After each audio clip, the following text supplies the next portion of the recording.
Oi, galerinha, tudo bem com vocês? E daí, estão se cuidando? Usando máscara, lavando as mãozinhas, usando álcool gel? E fiquem cuidadinho, protegidinho das suas casas. E tá frio, né? Eu tô morrendo de frio. Vim até de gatinha. Olha a minha gatinha. Sabe por que eu vim de gatinha? Porque hoje eu vou contar a história de um gato. O gato xadrez. É uma história rimada. Vamos lá? Era uma vez um gato xadrez. Caiu da janela e foi só uma vez. Era uma vez um gato azul. Levou um susto e fugiu pro sul. O gato vermelho.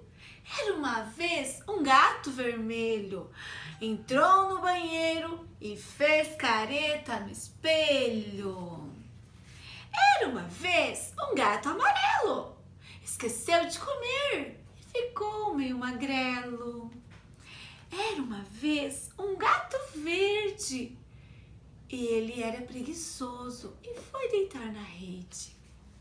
Era uma vez um gato colorido. Brincava com os amigos e era muito divertido. Era uma vez um gato laranja. Ficou doente e só queria canja. Era uma vez uma gata rosa. Comeu uma sardinha deliciosa. Era uma vez um gato marrom. Olhou para a gatinha e fez rom-rom. Gostaram da história?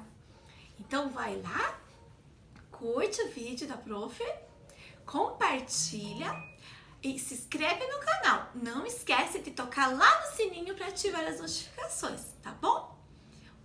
Um beijinho da Prof. Gi, até o nosso próximo vídeo.